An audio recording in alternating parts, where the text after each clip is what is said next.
Hey guys, Super Gadget Guy here. This is a review video of the Sony Nex 7. I really like this camera except for several points. I switched this camera from taking raw pictures to JPEG because the JPEG quality is actually not bad at all. And there's no need for me to edit raw. I just don't have the time to edit raw, and JPEG comes out fantastic now. And I bought another lens. The problem it comes with the lens selections. I basically have the 18 to 35 included. As a kid, I had bought the 16mm, I believe, 16mm lens, and the 24mm, which is now out, the prime lens, $1,000 lens, super expensive, that can't get your hands on because they don't make enough of it. I don't know why. And then you get the 55 to 210. That's it. That's the entire lens lineup, end to end. So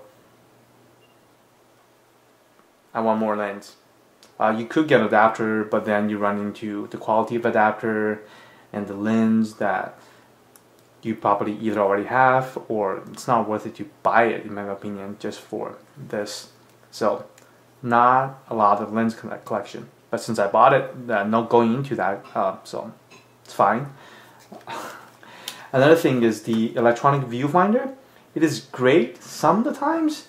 It is not so great some of the times. Is that it has a lot of noise and it's not as clear, and then there's crop factor built in. It's just, I would have been much happier if it's an optical, or if the OLED electronic viewfinder gets a little bit better before Sony jumps onto it. And then just, I wish this camera were $899 and then just give me a optical viewfinder.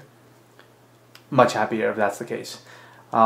Screen, I wish it used a touch screen, but guess not. And the biggest problem I had was with the recording button. You guys look where I'm holding. So for about like 24 times, basically, every time I try to take a picture, I'm like, hey, it's not taking it. Then I realized, oh, my thumb is resting on the record button. But ever since the 1.5 firmware update came out in October, they fixed it. So I basically have this button disabled, which means there's a button here.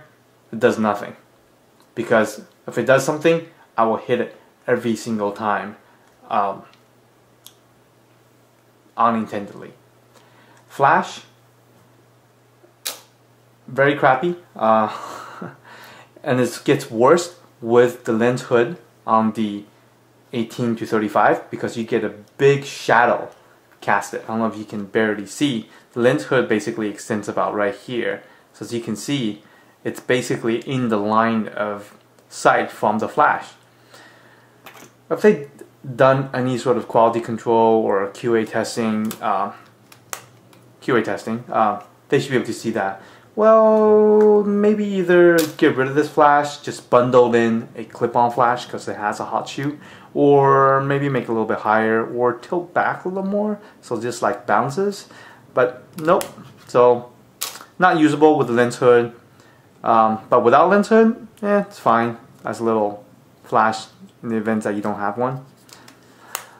Another problem is that you see these two control dials here, they have no marking on them. It's because their function changes based on the mode that you're in. So if you're in aperture priority, this thing controls the aperture, this controls the exposure compensation. Well, I would like that to be changed, because when I'm in aperture priority mode, I like this to be in aperture, and I like this to be the ISO setting. But great, Sony, you made the soft control button, so the dial function changes based on the menu or the mode context you're in, but you don't really allow user to customize it. So, well, that seems to be like one step short of being a perfect camera. It's like, yes, this just all software, but we don't allow you to customize it. Great. So I don't like that. But then again, since it's software, I hope Sony fix it in the future, or someone hack the firmware, release a custom firmware so I can change the function of these two dials however I like it. Overall image quality, fantastic. 24.3 megapixel, it is just amazing when you look at the photos. It's like, wow, that's a great looking photos.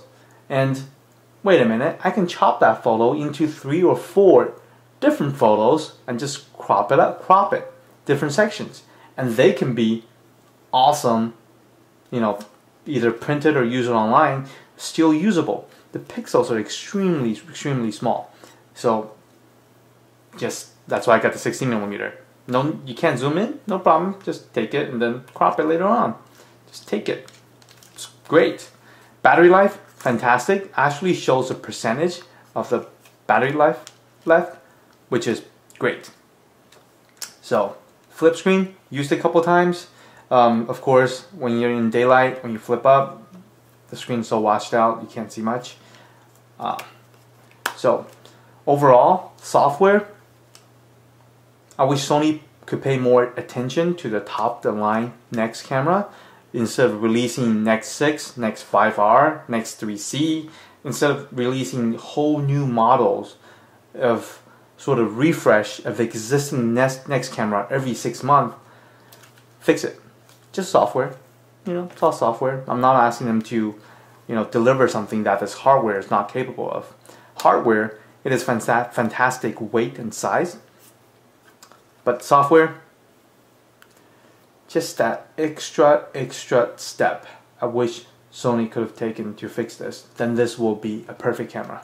And then I can't wait for Sony to release more lens. I know they have more lens, great lens coming to line up. I'm basically, except for the prime and the 55 to 210mm lens, I basically have all the lenses.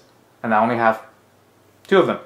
So, please, more lens and fix the software. And this is a fantastic camera. I carry this with me everywhere I go. So I just wish I can take more pictures. I just need to find more opportunity to take more pictures. So here it is, a review video for Sony Nex 7. And thanks for watching. Please subscribe to my channel and post any questions in the comment section. Thank you.